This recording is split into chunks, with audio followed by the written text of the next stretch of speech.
அனைவருக்கும் வணக்கம் மக்களே, வணக்கம். சற்று முன் கிடைத்திருக்கக்கூடிய ஒரு மிக மிக முக்கியமான செய்தி ஒன்று வெளியாகியுள்ளது. சற்று முன் முதல்வர் ஸ்டாலினை டெல்லிக்கு தூக்கிய அமலாக்கத்துறை, கதறி எழுத துர்கா ஸ்டாலின், இது மாதிரி செய்திகள் வெளியாகியிருக்கு.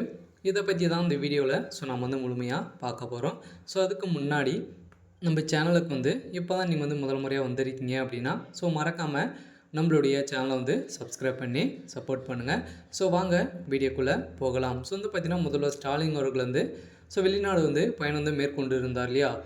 இந்த நிலையில் அதுக்கு முன்னாடியே எக்கச்சக்கமான செக்கிங்களும் நடந்துருந்துச்சு இல்லையா. உளவுத்துறையே அதிரடியாக முதல்வர் ஸ்டாலின் அவர்கள் ஃபுல் செக்கிங் பண்ணி தான் வெளிநாடு பயணமே மேற்கொண்டு இருந்த நிலையில், இந்த நிலையில் பார்த்திங்கன்னா முறைகேடாக ஒரு 4000 கோடி பார்த்திங்கன்னா அவர் எடுத்து சென்றதாக ஒரு செய்திகள் வெளியேறும் நிலையில் தான் தமிழகத்தில் பெரும் பரபரப்பை ஏற்படுத்தியிருக்கு. இந்த நிலையில் திமுக சேர்ந்த ஒரு 3 அமைச்சர்கள் பார்த்திங்கன்னா கூடவே எடுத்து சென்றதாக செய்திகள் வெளியேறிருக்கு. இந்த நிலையில் முதல்வர் ஸ்டாலின் அவர்கள் அதிரடியாக அமலாக்கத்துறை அதிரடியாக கைது செஞ்சிருக்க நிலையெல்லாம் தமிழகத்தில் பெரும் பரபரப்பை ஏற்படுத்தியிருக்கு. இருந்தாலும் திமுகவை சேர்ந்த அமைச்சர்கள் பார்த்திங்கன்னா ஒரு 3-4 அமைச்சர்கள் இதற்கு தொடர்பு இருக்குது அப்படின்ற மாதிரி சொல்லியிருக்கார் இல்லையா.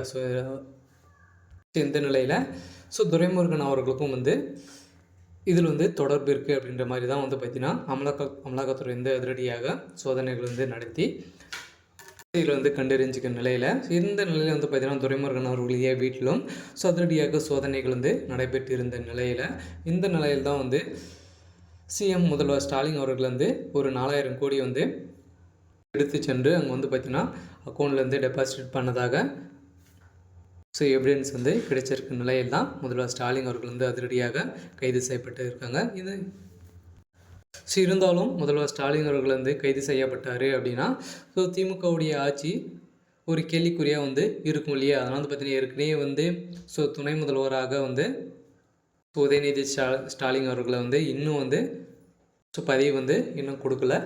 இந்த நிலை இருந்தாலும் முதல்வர் ஸ்டாலின் அவர்கள் கைது செய்யப்படுவாரா அப்படின்றத பெரிய கேள்விக்குறியாக இருக்குது. இருந்தாலும் இரவோடு இரவாக பார்த்திங்கன்னா டெல்லி போலீஸ் அதிரடியாக அவருடைய வீட்டு முன்பே பாதுகாப்போடு இருக்காங்க.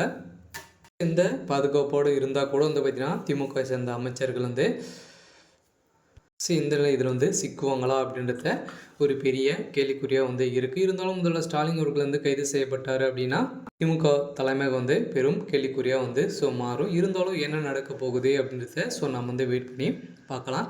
இது மாதிரி அரசியல் சார்ந்த நிகழ்வுகளை தெரிஞ்சுக்கணும் அப்படின்னா மறக்காமல் நம்மளுடைய சேனலை சப்ஸ்கிரைப் பண்ணி சப்போர்ட் பண்ணுங்கள். தேங்க்யூ.